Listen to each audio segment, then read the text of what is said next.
Isang magandang araw. Tunay na mabuti ang Diyos para sa ating lahat. Sa kabila ng maraming pagsubok, problema at maging ngayon sa panahon ng pandemya, ang Panginoon ay meron pa ring mabuting balita. At bago tayo magpatuloy, kung bago ka pa lamang sa channel na ito, huwag kalimutang pindutin ang subscribe button, pati ang bell icon para updated ka sa mga future uploads. Paki-like na rin kung nagustuhan natin ang video na ito. Mag-iwan na rin ng comment doon sa comment section below. Praise God. Kapangan natin palakpakan ng ating Panginoon. Hallelujah! Praise Jesus. Hallelujah. Napakabuti ng ating Panginoon. Amen po ba? Amen. Amen. Praise God. Muli ikaw na nakatunghay ngayon sa ating Facebook live na ito. Mabuti po ang Diyos. Amen. At pwede tayong mag-comment ng emoticon na palakpak para sa Diyos. Talagang mabuti ang ating Panginoon. Amen? At muli, isa pong pribileyo na ako'y magamit ng Diyos sa oras pong ito. At sabi nga, napakabuti ng Diyos. At sa lahat ng oras, sa lahat ng pagkakataon, ang Diyos ay dapat natin parangalan. Ngayon po, ang ating po ibabahagi, ang title ng ating mensahe ay How to Trust God Even in Difficult Times. No? Medyo nag-series breaker ako sa ating pong pag-aaral at ako'y naniniwala in line with that, ito'y para mapagtagumpayan pa rin natin, maging malaya pa rin, in spite na may mga pagsubok tayong pinagdaraanan sa buhay. Ang Diyos ay mabuti. Amen po ba? Amen. Sabi nga, ang buhay daw po ng tao ay hindi mo maipipredict. Life is not predictable. Amen po ba? Hindi mo masasabing okay ka bukas. Hindi mo masasabing okay ka sa makalawa sa isang linggo. Life is not predictable. Hindi mo masasabing okay ka sa isang taon. Sabi nga, ang kinabukasan natin, ang may hawak lamang ang ating Panginoon. Amen po ba? There are ups and downs along the way. Many of us wants to trust God. When times are good, it can feel easier. Kapag mabuti ang lahat ng bagay, madali para sa atin. Maganda ang ating mga pakiramdam. Amen? But when times feel difficult sa buhay po natin, it is even more important to trust God. No? Kapag easy lang ang buhay, madali magtiwala sa Diyos. How about kapag may mga difficulties, magtitiwala ka pa rin ba sa Diyos? Sabi nga, hindi nagbabago ang Panginoon. God's character or yung God's unchanging character can give us a firm foundation when things feel unsteady or uncertain. No? Ang Diyos kahit kailan hindi po siya nagbabago. Amen. No? Noon, ngayon at magpakailanman, ang karakter ng ating Panginoon hindi po siya nagbabago. Life can be going along, sabi nga, smoothly ang buhay natin for a season, no? Okay ang trabaho mo, pandemya ngayon, pero okay pa din ang trabaho mo, kumikita ka, no? Yung pamilya mo, yung kaibigan mo, you enjoy. Most of the time, enjoyable yung pamilya mo, yung goals mo, in spite na mayroong pandemya, crisis tayong kinakahirap, andun pa rin. Maganda ang stability ng finances mo, maging ng kalusugan mo, okay. And then, suddenly, nagkaroon ng turning point. Ano ngayon ang gagawin mo? No? Someone you know na nagkaroon ng sakit. No? Someone you know nawalan ng trabaho. Sabi nga, ilang milyon daw ang nawalan ng trabaho during the time ng pandemyang ito. No? Sometimes ay sa panahon na ito nangyari hindi kayo nagka-okay ng iyong pamilya, no? So nandoon makikita natin paano natin gagawin ang lahat ng ito. The things you felt secure in all of a sudden ay nabaliktad at naging uncertain. Magtitiwala ka pa rin ba sa Diyos? No? How do you trust God in these circumstances sa buhay po natin? How do you trust Him when you do not understand what is happening? Paano ka magtitiwala kapag hindi mo maintindihan ang nangyayari sa iyong sitwasyon ngayon? Magtitiwala ka pa rin ba sa Diyos? Ready ka? No? When you cannot see a resolution, walang solusyon. Sa nakikita mong pangyayari sa buhay mo, ito yung mga valid na questions na pwedeng makita mo sa buhay mo. And then, mainam pa rin po sa buhay natin. Tingnan pa rin po natin sapagkat mas nanaisin ng ating Panginoon. No? God wants to help you to navigate ang sarili mo papalapit pa rin sa Panginoon. No? Next slide po, kung wakit po ang ating PowerPoint o wala po So, what does it mean to trust God? Ano ba ibig sabihin sa pagtitiwala natin sa Diyos? To trust, sabi po doon, is to believe in the reliability.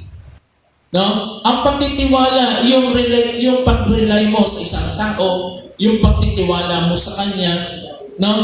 Na naniniwala ka sa katotohanan na sinasabi niya, yun eh. Kapag ikaw ay meron tiwala sa sinasabi ng iyong kaibigan o ng iyong mahal sa buhay, nagre-rely ka. No? Sabi doon, ito yung meaning ng trust eh. No? Reliability, truth, ability, or strength of someone or something. So when it comes in trusting God, ibig sabihin po nito, no, we believe in His reliability. Kapag nagtitiwala tayo sa Panginoon, we rely on God. We depend on Him. No? His Word. Sabi doon, naniniwala tayo sa salita ng ating Panginoon. And even His ability, yung kakayanan ng Diyos, naniniwala po tayo at ang Kanyang kalakasan. Even in His strength. Amen po ba? Amen. Yun po yun eh. When it comes to trusting God. Now, sabi ng Bible, the Bible says that God cannot lie. Hindi nagsisinungaling ang Diyos. No? Ang Biblia kahit kailan, basahin po natin, hindi po nagsisinungaling ang lahat ng salita ng Panginoon sa Biblia. That He always keep His promises. Ang lahat ng Kanyang pangako ay tinutupad ng ating Panginoon. That He loves you, mahal ka ng ating Panginoon. And has good in store for you. Merong nais gawin ng Panginoon, may nakalaan ng Diyos sa iyo, may pangako ang Diyos sa iyo. Totoo lahat ng yun. Amen po ba? And all of these are true. Trusting in Him means believing what He says about Himself and about the world and about you is true. Totoo po ang lahat ng sinasabi ng ating Panginoon. Amen po ba? So, trusting God is more than a feeling.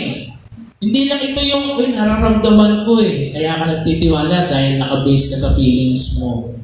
Mandaraya po minsan ng ating damdamin. Naniniwala po ba kayo? No?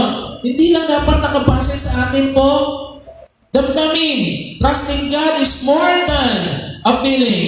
It's a choice to have faith in what He says even when your feelings or circumstances would have you feel or believe something different. No? Hindi ko mo ito yung nararamdaman mo ngayon, doon ka magtitiwala sa Diyos. No? Hindi ko mo ito yung circumstansya na meron ka ngayon, you are now in the difficult situation, doon ka na magtitiwala sa Diyos. How about kung magaan ang pakiramdam, maginhawa ang buhay, kumpleto sa lahat ng bagay na kailangan mo, kamusta ang pagtitiwala mo sa Diyos? Sometimes people trusting only yung kanilang mga sarili, no? Nakakalimutan na meron Diyos na pinagmumulan ng lahat ng ating mga pangangailangan. So napakahalaga pa rin na tayo po'y nagtitiwala sa Diyos. Amen po ba? Amen. No? Your feeling and circumstances matter and are very much worth paying attention to. Kahit magano kahirap yung pinagdadaanan mo ngayon, God cares about them. Ano man yung pakiramdam mo, nararamdaman mo, God cares. Amen. Jesus cares. No?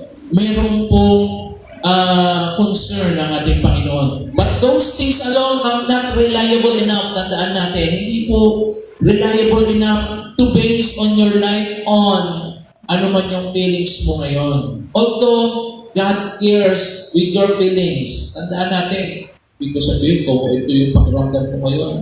Okay lang kay Lord. No. He cares for you. Amen po ba? Amen. Ano yung pinagdadaanan mo? He cares. Ang Diyos natin, alam niya yung ating sitwasyon. At hindi siya nagbabago, katulad ng sinabi ko nga kanina. No?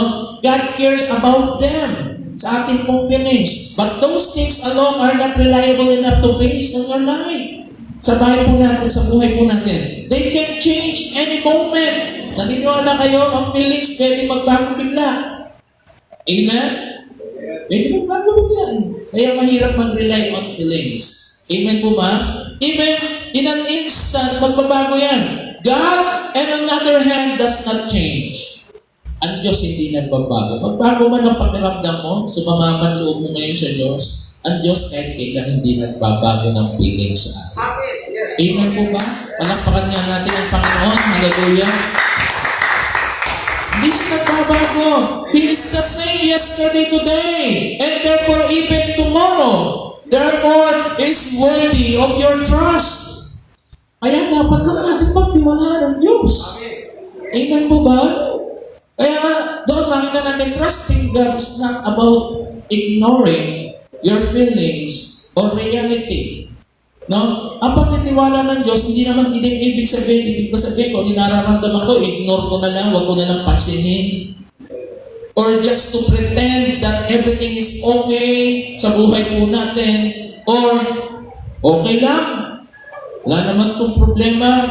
Trusting God is living a life of belief. Tandaan po natin. And in obedience to God when life is in difficult situation sa buhay po natin. No, naalala ko po, yung mother ko po, si Mami, namatay po siya last week.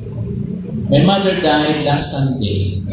No, last Sunday po siya namatay. And then until today, nandun po siya. Nakaburol pa po sa amin. No? Oh, Pastor, paano po nakahandle yan? Hindi po ba? No? And, explain ko lang talagang nung nandun na siya, dinala sa hospital. Ang hirap ng pinagdaanan niya. No? Hanggang sa emergency room sinasabi niya, this is it. This is it na. Papa-English mo yung mother. This is it. Eto na yun eh. Eto na. Pero tumagal pa siya ng 12 days. No? Namatay yung mother ko last week. Last Sunday. Due to cardiac arrest and severe pneumonia and with COVID-19. Namatay po siya. Sabi nga, parang hirap ng gamin. Amen po ba? Sabi nga, paano ka nakakatayo ngayon? Nandito ka ngayon, nagtuturo ka ng salita ng Panginoon. Sabi ng Bible, no, in 2 Timothy, naalala ko yung sinabi ng Panginoon. In 2 Timothy, chapter 4, verse 2, preach the word, be ready in season, even in out of season. Maglilingkod ka ba pagka okay lang yung pakiramdam mo? I'm not just pretending okay. Sino bang merong gustong siyang mamatayan? Di ba masakit para sa iyo kung kayo mamamatayan? Amen po ba? Ang hirap. At yung pagkamatay niya, hindi mo na siya nakita. After po nun, cremation agad. Amen? Hindi mo na maipuro na nakikita mo yung kanyang labi. Makikita mo na naman siya sa isa pong urn. Amen? So, ang hirap. But, I'm not ignoring, no, and pretending I am okay. But I am keeping my heart, trusting the Lord, na alam ko na ito yung the best thing na gawin ko. In spite na ako'y nagdadalamhati, gawin ko pa rin yung pinagagawa ng Panginoon. In obedience to His Word. In season, in out of season. Let us preach the Word of God. Amen? Kasi ako naniniwala, tayong lahat na nandito sa daigdig na ito, pansamantala lang tayo sa mundong ito. Lahat tayo'y darating sa ganong sitwasyon ng buhay natin. Amen mo ba? Masakit man, but that's the step or work ng Panginoon upang ang tao ay humarap sa Diyos. Kaya ako naniniwala, ang mother ko nasa piling ng Panginoon. No? Every time na nato, pinagpapray siya ng misis ko. Andoon po yung pag-accept sa ating Panginoon. Acceptance sa lahat ng kakulangan, kasalanan, and she accepted the Lord Jesus Christ as our Lord and Savior. How to trust God? Paano tayo magtitiwala sa Diyos? In spite of difficult situation today, now that you know it means to trust God, how exactly Can you do that in your life or in your everyday life sa buhay natin? After this, kamusta tayo? Ano ba gagawin natin sa mundo ito, sa buhay natin ito?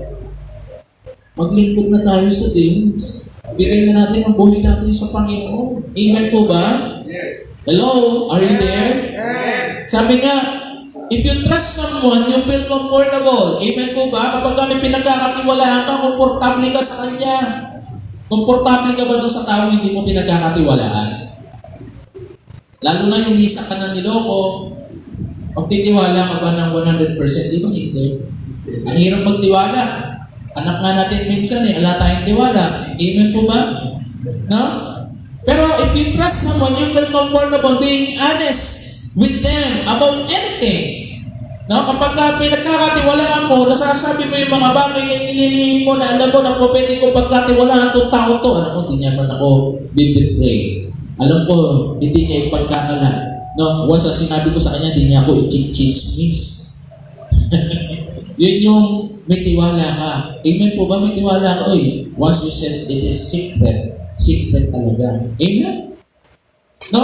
Kaya, God is much more reliable than than even your most trustworthy friend. Tandaan po natin, kahit yung pinakamatalik mong kaibigan, the best pa rin si Lord na pagkatiwalaan. Amen po ba? Amen. To rely all your secrets, all your prayers, all your heartaches, lahat ng yan, ipagkatiwala natin sa ating Diyos. No? Gaano man katindi yung difficulty na pinagdadaanan natin, it doesn't ask you keep those feelings to yourself.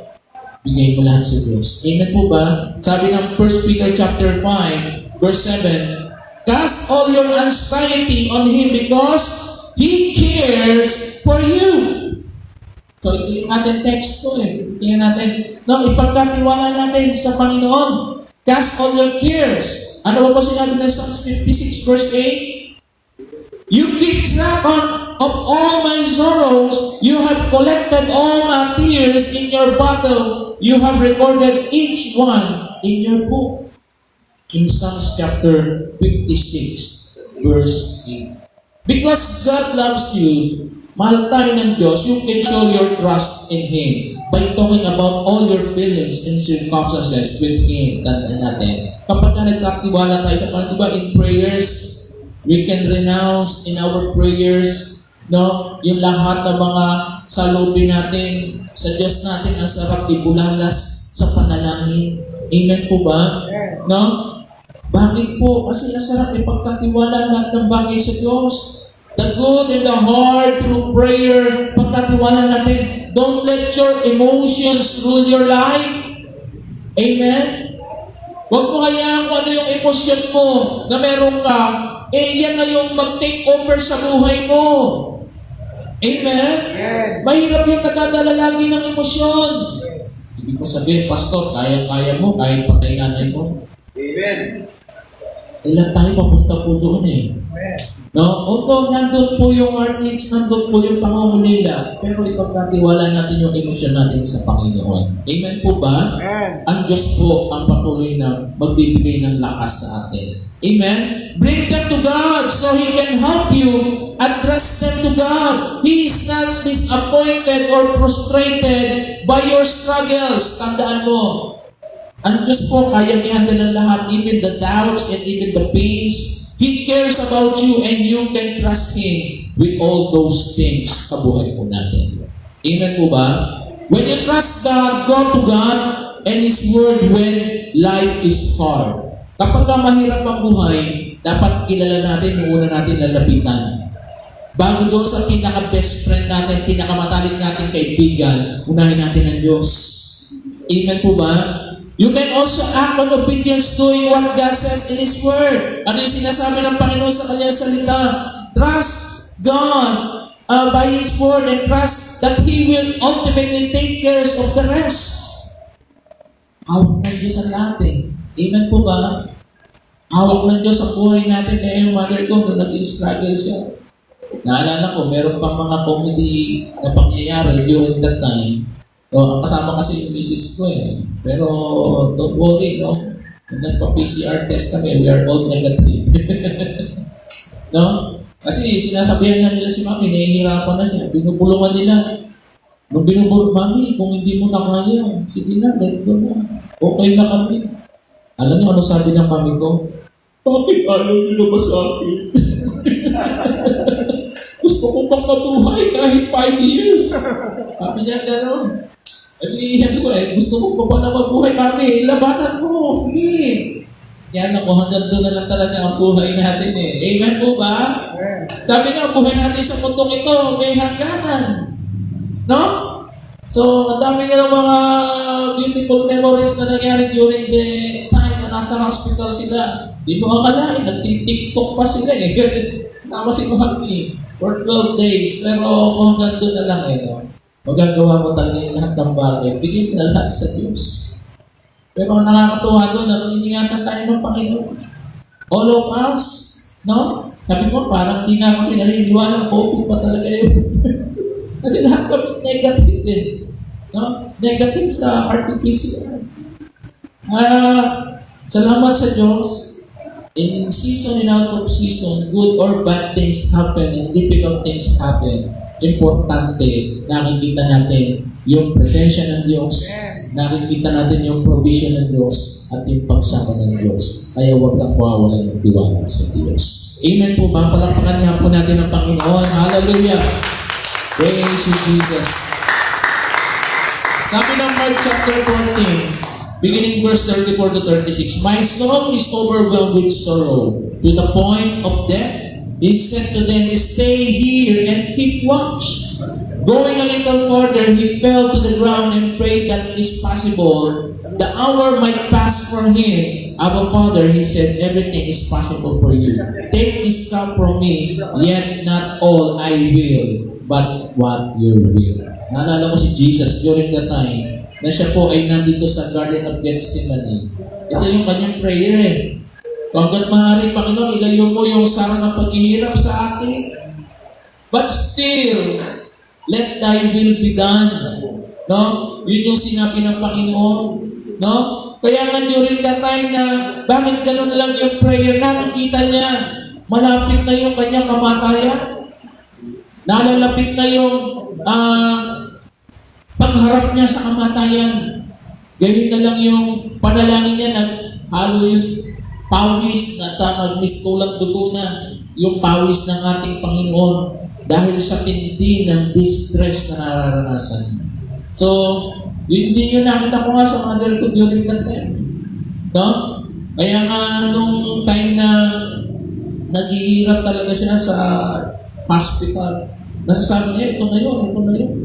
Ito na niya yun. Sabi niya, alam niya na daw, alam niya. No? Kaya nga, ang daming mga, although sabi niya, minsan ay memories na lang, although nakalulungkot, pero nagiging funny memories.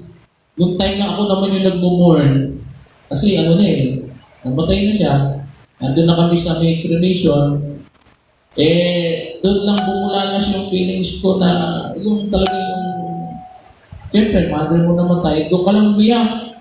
Nung umiiyak na ako, dahil siguro napalakas yung iyak ko, kasama ko yung father ko, pinalapit naman ako, dahil siguro nahiya siguro sa iyak, pumapala ko ata ako ng iyak. Anak, ilipat ko yung sasakyan, mainit. Sabi ko, ano ba yan, ngayon lang ako mag-bobor, napigil pa. Sabi ko, doon lang ako iiyak, pinigil pa. Pero, talagang gano'n, kapag yun yung feeling si Jesus niya yung feeling niya na alam niya malapit na siya mamatay at malapit na siya ipagkanulo ng kanyang disipulo, no? Ay, yung nararamdaman niya ang hirap ng kanyang damdamin. Dahil nung nandito siya sa lupa, totoong tao siya Amen po ba? 100% human si Jesus. No? Pero ganun pa man, he follow and obey our Lord na kung saan sinabi niya nga sa last prayer niya, yet not my will, yet not what I will, but your will be done. Ang sinasabi ng Panginoon, yung kalooban niya pa rin. Jesus himself felt overwhelmed by what was before him and he went straight to his Father. Lumapit siya sa Diyos. Pumausap siya sa kanyang Diyos amang nasa langit. Maging tayo po, Ano ba yung sitwasyon natin? Sino ba una natin lalapitan? Dapat unahin natin ang ating Panginoon. Why? He cares for your hurts. No? Ano man yung hirap, ano man yung sakit na pinagdadaanan mo, He cares. Alam ng Diyos yung sakit na nararamdaman mo. No? He pays attention sa lahat ng ating pakiramdam. Hindi po walang pakiramdam at walang pakialaman Diyos. May pakialam po siya sa lahat ng ating nararamdaman, mga magulang, mga kapatid. Amen po ba? Kasi yung iba, konting problema, konting libot, konting issue, pinalalaki. Amen po ba?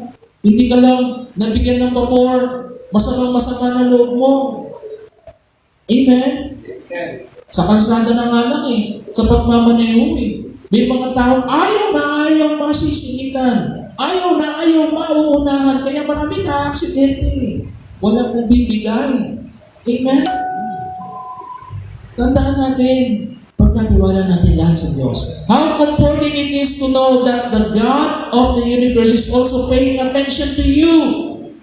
Napakaraming ginagawa ng Panginoon sa araw-araw ng ating buhay. But yet, 24/7, hindi ka na-neglect sa isipan ng ating Panginoon. Amen po ba? Kasi nandyan humihinga ka pa din Hindi nakakalimutan ng Diyos, bigyan ka ng hangin to breathe today. Amen. Nabigyan ka ng buhay na magising ngayon. Amen? Kasi hindi lahat ng natulog kagabi nagising today.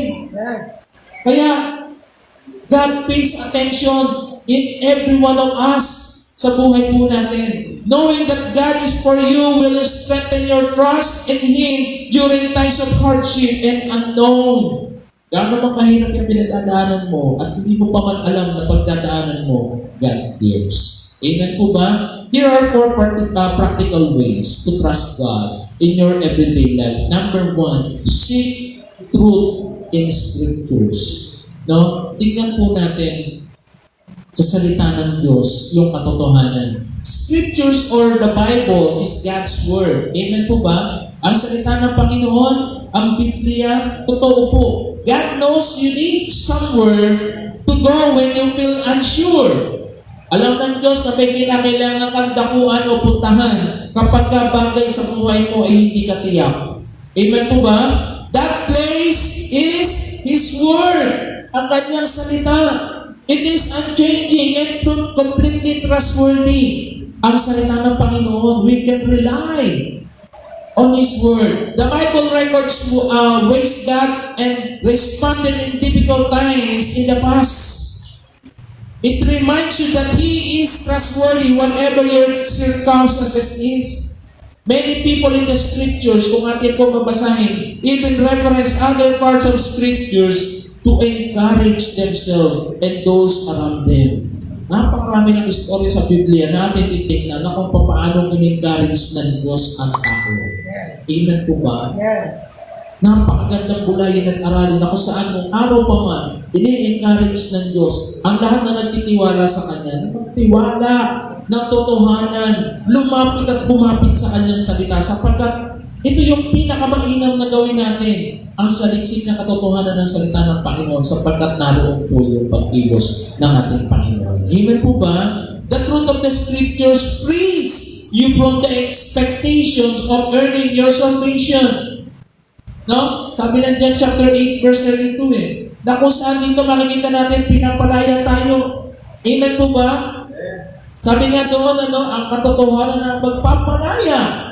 Ang katotohanan ng salita ng Diyos is also frees you from the unrealistic scenario sa buhay po natin that you run to in a worry sa buhay po natin. Kaya nga yung worry, hindi niya kalooban sa atin Pero pumapasok minsan sa buhay natin. No, ayaw ng Diyos na mag-worry tayo. If you don't run to the Word to remain or to remind you of truth in difficult times, it is easier for you to let into lies about your life and who God is. Kapag kakaisip ka ay kinain at nilamon ng pag-aaral sa buhay, na walang ka ng pagtitiwala sa Diyos, mahirap ang buhay. Amen po ba? Maraming tao napupunta sa period of depression. Why? They lost trust in God. Nawala yung pagtitiwala nila sa Diyos? Bakit mas inisip nila yung worries sa buhay nila na pagdaanan? Nalayo ang kanilang puso't isipan sa katotohanan na ang Diyos kahit kailan hindi tayo iniiwan at pinapabayaan. Amen po ba? You need a strong foundation. Ano yon? The Scriptures. Strong foundation ng salita ng Panginoon to stand on, especially when you feel uncertain. Kapag hindi tiyak ang buhay at panahon natin at pagkakataon o sirkumstansya sa buhay, napakaganda maging pundasyon ng salita ng ating Panginoon. Amen po ba? Palakpakan nga po natin ang ating Panginoon. Hallelujah! The Bible is God's unfailing, unchanging word. You can cling to it truth when life throws you a difficult situation. So yun po, gawin natin tayuan natin ang salita ng Panginoon upang maging matatag po tayo. Pangalawa po, remember who God is and spend time with Him. Ilalaman natin sino ba ang Diyos. Sino ba talaga ang Diyos sa buhay natin? God is bigger than your circumstances. Tandaan natin. Gaano man kalaki pinagdadaanan mo, napakalaki ng Diyos. Amen po ba? Amen. Difficult times may feel like they last forever. Alam natin, yung difficult things na pinagdadaanan natin, maglalast. Ang hirap ng pinagdadaanan natin, but they are temporary. Tandaan natin. Sabi nga, ang tribulation o kahirapan, ang lahat ng ito, dito mo lang mararanasan sa lupa. Amen? Are we there? Yeah. Kaya ako naniniwala, dito lang yung paghihirap natin eh. Dito lang yung mga heartaches natin eh. Kasi, after this, haharap tayo sa Diyos. Kaya yung mother ko, no, ako yung naniniwala, kasama niya na yung si Inang, yung lola ko, tsaka si tatay, yung lolo ko. No? Maging si tatay, yung father ni Sister Marlene, magkakapiling sila sa langit eh. Amen? Amen. No more pain. No more heartaches. Kahapon, birthday ng mami ko. First birthday nga in heaven. Amen? Although we also celebrated kahapon sa bahay namin. But I believe napakaganda ng celebration niya doon sa langit. Amen po ba? Kasi birthday niya doon sa langit. Kaya, salamat sa Panginoon talagang ang sarap pong alalahanin kung sino ang Diyos na meron po tayo. Amen po ba? Bahit malaki ang Diyos na meron tayo. God is present amid the bad times as well as the good. He is always faithful. Kapag po lagi ang Diyos, lagi natin tatandaan. Amen po ba? God is always faithful sa buhay natin. God wants you to go to Him with your circumstances. Nais tayong samahan ng Diyos at hindi tayo iiwanan ng Diyos no matter what happened. I remember yung pong isa pong illustration. Doon po sa lugar po ng isang lalaki ito, sa kanilang neighborhood, napansin niya, yung bawat poste ng kuryente na may ilaw, sa bawat poste may mga nakadikit na notice. May notice doon na nagsasabi, merong reward, may mga picture ng mga aso, lost dog, lost cat. Nakadikit, puno lahat ng poste nila, tatakas na nakita yung picture. Kung sino ba nakakita ng alaga kong hayop na ito, ng aso ko na ito, pakibalik na lang, may reward na yan. At the moment, naawa siya, nakita niya yung mga picture ng hayop eh. No? Yung picture na nandun, naawa siya. No? And then, lumipas ang ilang araw, lumipas ang ilang linggo, umuulan, umaaraw, yung mga nakadikit na yon dahil papel, although may picture na fade out na. No? Kaya, naisip niya, ano ka talaga naghahanap ng mga nawawalang hayop na ito? Ano ka talaga purpose nung nagdikit nito? Baka ang purpose niya, makita nung hayop niya, nung aso niya, makita, picture ko yun na, ay, nahanap pa pala ako, uwi na ako sa amin. Baka yun na yung purpose niya.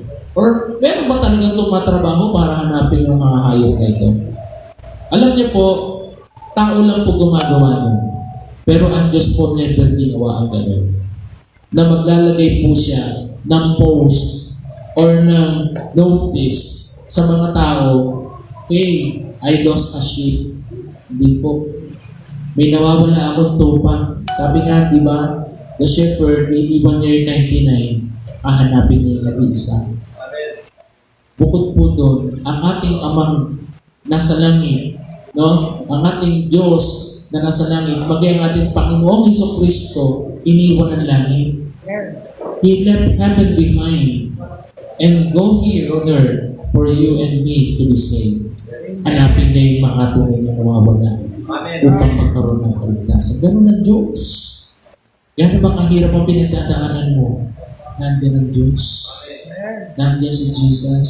Bumaba siya sa langit, namatay sa krus ng Kalbaryo. Kung magtitiwala ka, ililigtas ka na.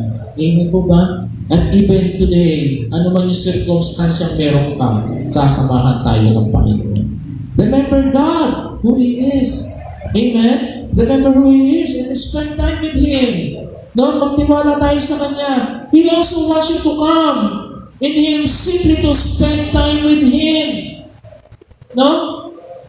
Nais na Diyos, mag-spend time tayo sa Kanya.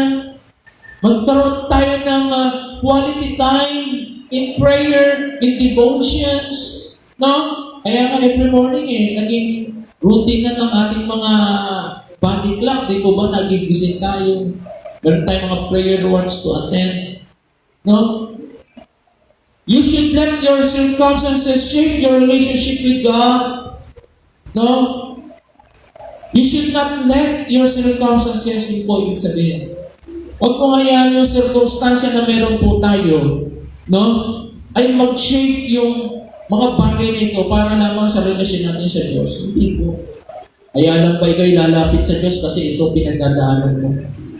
Paano kung hindi ganyan ang circumstansya sa buhay, hindi ka lalapit sa Diyos?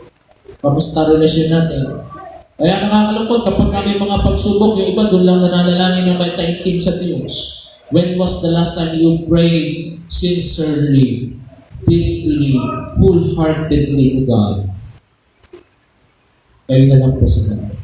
Sometimes when times of difficulty, kung tayo naman natin sa Diyos, huwag hayaan na kung saan ang circumstansya ng buhay ang mag-motivate at ang patuloy na mag-shape sa buhay natin sa ngalan tayo lalapit sa Diyos.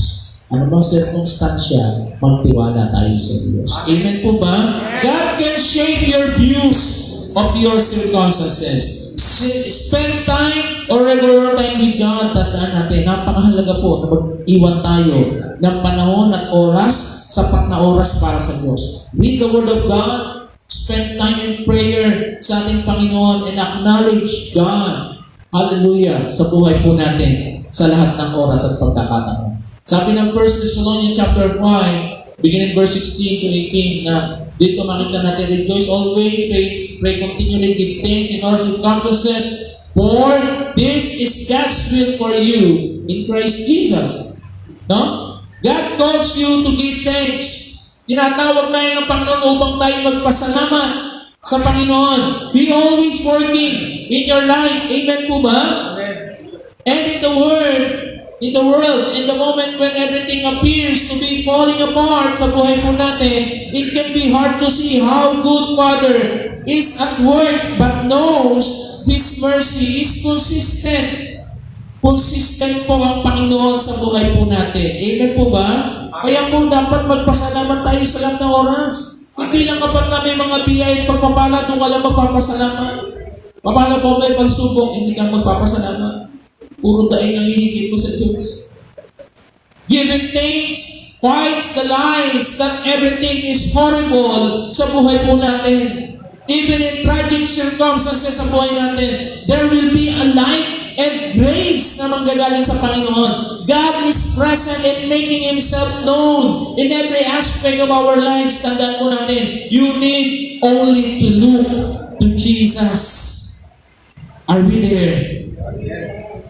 Trust grows as you look for God's presence in what feels dark and heavy. Never leaves. Tandaan natin, magtiwala tayong lubos sa Panginoon. Ikaw na nanonood, na naabot ng Facebook Live na ito, huwag ka mawala ng tiwala sa Diyos. Ibigay natin ang buhay natin sa Panginoon. Amen po ba? Ano yung pangatlo? Allow God to keep walking through you and walk in the Holy Spirit. No? The Holy Spirit lives in anyone who trusts in Jesus. Ang banal na Espiritu ay nagtitiwala, ay nananahan sa lahat ng kanyang Sa lahat ng nagtitiwala sa Kanya. The Holy Spirit is your constant helper. Tandaan po natin. Constant, lagi na nandyan, na tumutulong sa atin. Pointing you to Jesus. Ang banal na Espiritu, ang patuloy na tumutugon. When Jesus was telling His follower that He was going to be killed, He knew that they would be worried. They would feel scared but being left alone. So He shared this with them to give them comfort. Ano sinabi ng John chapter 14 verse 26? But the Advocate, the Holy Spirit, whom the Father will send in my name, will teach you all things and will remind you of everything I have said to you. Sino nagsabi nun? Si Jesus. And sinabi niya, ang banal na Espiritu ang magagabay. Amen po ba? Everything that I have to you, will teach you all things. Ituturo ang lahat ng bagay sa atin. The Spirit comforts and remind you of the truth. Ito po yun. The Spirit will also lead you in obedience. He will bring direction to you. A common struggle po in difficult times is feelings of helplessness. Ito yun Yung pinaka-common struggle sa difficulty, yung pakiramdam na kung saan feeling mo helpless ka. Walang tumutulong sa'yo. Walang bagay o walang sino man na nag-i-care sa'yo. About unknown future. But, sabi nga, the leading of the Spirit can easy struggle by guiding you to act of obedience. He does not always give you the big picture, but He will show you the next step. Hindi pinapakita, ba't yan? Ganito pinagdadaanan mo ngayon. Ito lang part natin kami sa picture. Pero the Holy Spirit, He knows the whole picture. But this is only the partial part ng picture na pinakita sa iyo. Ano lang sinasabi sa iyo ng Holy Spirit? He teach you, na this will be the next step na gagawin mo. Amen? It's up to us to obey. Napakahalaga po nun. Na gawin natin kung yung pinagawa. Walking closely with the Spirit will not only give you direction, but will remind you that you are not alone. Walking closely with the Holy Spirit. Hindi po ito nagsasabi na kung saan nag-iisa ka. Itinuturo ng Holy Spirit yung direction kung ano yung gagawin mo. Meaning, you are not alone. Hindi ka nag-iisa. God is not distant. Hindi siya malayo. He is with you. In difficulty, nandun ang Panginoon. He is making a way for you. Kaya nga may nabuong awit God will make a way where there seems to be no way. Ang sunod, He makes that cannot see. Ayun na, ganito lang yun ang sorry He will be my guide, hold me closely to His side. Ayun na po nakakana. I forget the song. But, nabuo yung awit na yon when the time yung mga Israelites wala na silang dadaanan. Kamusta dadaanan mo ngayon? Feeling mo ba sarado na? Do you feel there's no way? Well, God will make a way. Amen? Amen? Ganun kabuti ang Panginoon. This is the last. Remember what God can do and wait on the Lord. The Holy Spirit will lead you to what you should do.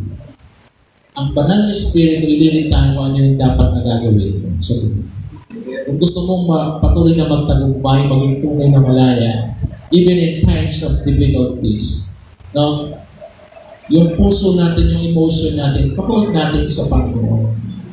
Remember what God can do sa buhay po natin.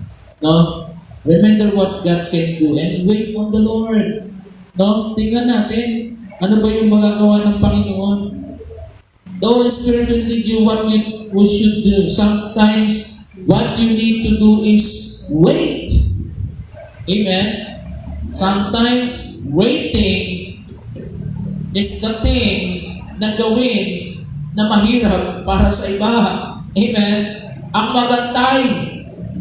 Faithfully continue to seek the Lord. Nasabi ko but wait on His timing. Wait on Him to act on your behalf. Wait on Him to do what you cannot do to yourself. Amen? Or what can do yourself. Ibig sabihin, gawin mo yung bagay, mag-antay ka. And what you cannot do, huwag mong gawin yung bagay na hindi mo kayang gawin.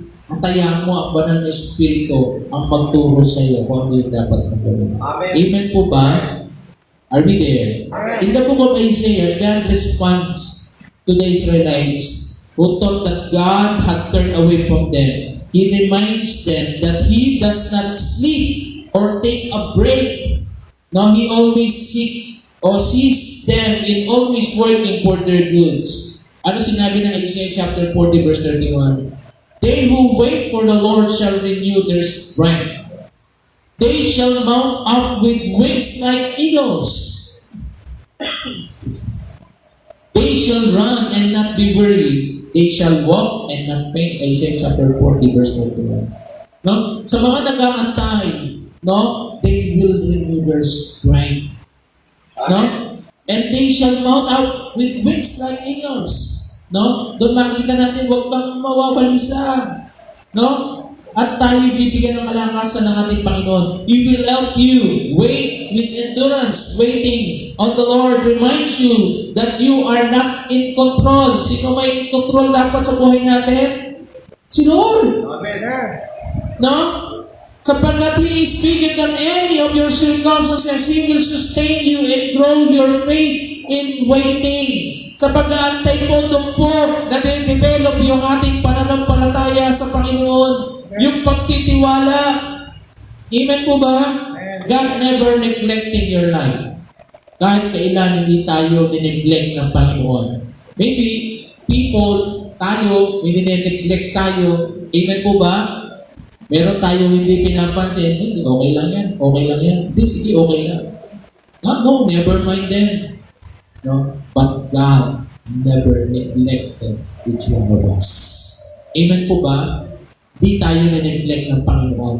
If He seems to be silent minsan sa buhay natin, remember His promise that He is always hearing your prayers and He is responding. Amen po ba? Kung sa piling mo, pakiramdam mo, tahimik ng Diyos. Parang hindi narinig ng Diyos yung prayer ko. Lord, ba't di mo dininig yung prayer ko? Prayer ko, Lord, buhayin mo pa. Buhayin pa yung nanay ko. Ba't di mo dininig? Siguro nakakaalam ng lahat ng bagay. Amen po ba? Hindi naman ng bagay. Sabi nga, hindi natin kontrolado lahat ng bagay sa daigdig na ito. Pero si Lord, kontrolado niya lahat ng bagay. Kaya pagkatiwala natin sa Panginoon, nasabi ng Psalms 34 verse 17, when the righteous cry for help, the Lord hears and delivers them out of all their troubles.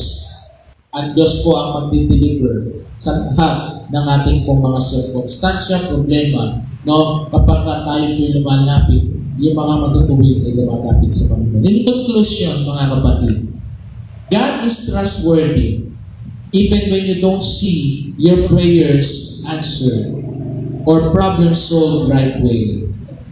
Life is unpredictable, totoo naman, and difficult at times, and the difficulty may persist for long, that you have hope. It may even bring you to the end of your strength. So, ano gagawin mo? Anong gagawin natin? Magantay. Wait, trust, and remember that God loves you. Amen po ba?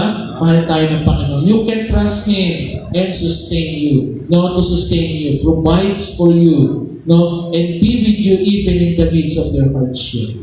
Kasama po natin ang Panginoon. Ano sinabi ng Panginoon? Doon sa John chapter 16 verse 33. That this thing I have spoken to you, that may you have peace.